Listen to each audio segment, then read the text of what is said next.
कामयार धीरे धीरे आयरा से नफरत करने लगा और अब वो उसका चेहरा दोबारा देखना भी नहीं चाहता था। उसका दिल गहरे दर्द और उदासी से भरा हुआ था, क्योंकि आयरा ने कभी ये विश्वास ही नहीं किया कि वो बेगुनाह है। उसने अपने पिता से कहा कि आज से वो ऑफिस ज्वाइन करेगा और अब आयरा के पीछे नहीं जाएगा। वो रोते हुए अपनी दादी को अपने दिल का दर्द समझा रहा था।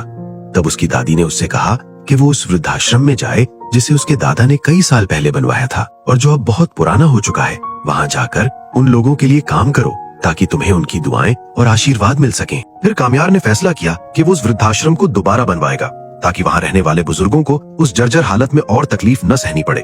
कई दिनों तक निर्माण कार्य चलता रहा, लेकिन एक दिन कुछ गुंडे वहाँ आ पहुँचे। उनका इरादा कामयार को मारने का था। दरअसल कामयार ने पहले उनकी फैक्ट्री में जाकर उन्हें धमकी दी थी और अब वही लोग बदला लेने के लिए आए थे। कामयार ने हालात को शांति से संभालने की कोशिश की, लेकिन गुंडों ने उस पर हमला कर दिया और उसे बुरी तरह घायल कर दिया। उसकी हालत नाजुक हो गई। खबर मिलते ही उसके पिता साइट पर आ गए और तुरंत कामयार को अस्पताल ले गए। उसकी हालत बहुत नाजुक थी क्योंकि उसके सीने में चाकू घोंपा गया था। वो पहले ही बहुत खून खो चुका था। सिर्फ अल्लाह ही उसे इस मुसीबत से बचा सकता था। उसे ऑपरेशन थिएटर में ले जाया गया और उसका पिता बाहर बहुत भावुक था। अल्लाह से उसकी जान बचाने की दुआ कर रहा था। ऑपरेशन 5 घंटे तक सभी विशेषज्ञ डॉक्टरों ने किया और अंततः ऑपरेशन सफल रहा। कामयार खतरे से बाहर था। कामयार की माँ अपने पति से झगड़ने लगी और उनसे कहती हैं कि पता करो कि इसके पीछे कौन लोग हैं। आयरा अपने घर में अकेली बैठी थी और महसूस कर रही थी कि कामयार के साथ कुछ गलत हुआ है। उसकी आंखें नम थीं और वो नहीं जानती थी कि इसे कैसे व्यक्त करे। उसकी माँ आई और उसे सांत्वना दे रही थी और कहती हैं कि खवार उसके लिए आदर्श जीवन साथी होगा। जब इश्तियाक को पता चला कि कामयार के साथ क्या हुआ तो उसने फलक को फोन किया और सब कुछ बताया।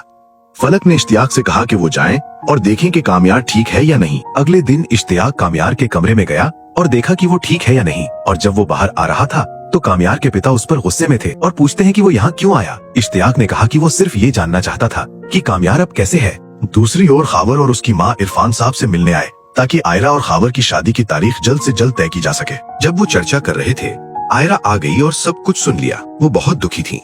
वो खावर से शादी नहीं करना चाहती थी, लेकिन उसके पिता और माता जबरदस्ती उसके खिलाफ जा रहे थे। जब खावर उससे बात करना चाहता था, आयरा हॉस्पिटल में चली गई, लेकिन हॉस्पिटल में भी खावर आ गया और उसका हाथ पकड़कर उसे परेशान करने लगा। दूसरी ओर कामयार धीरे धीरे ठीक हो रहा था और हॉस्पिटल से डिस्चार्ज होने वाला था। जब वो बाहर जा रहा था, उसने आयरा और खावर को साथ हाथ पकड़े हुए देखा। आयरा रो रही थी जब उसने कामयार को उस हालत में देखा, लेकिन वो उससे बात नहीं कर पाई। खावर आकर सब कुछ फरिया को बताया और दोनों उनकी हालत पर हंसने लगे। फरिया बहुत दुखी और डर गई थी क्योंकि वो लड़की जिसे कामयार के साथ वीडियो रिकॉर्डिंग में थी अब भी जिंदा थी।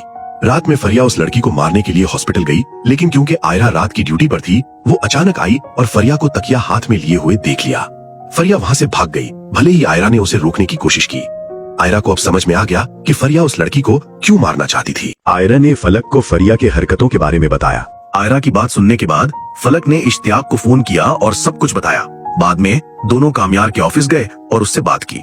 उन्होंने कामयार को बताया कि आयरा ने सच पता लगा लिया है कि उस रात कामयार बेगुनाह था और इस घटना के पीछे फरिया और खावर थे। जब आयरा ने ये बात इरफान साहब को बताई, उन्होंने तुरंत पुलिस को बुलाया और बाद में फरिया को उसके घर से गिरफ्तार कर लिया।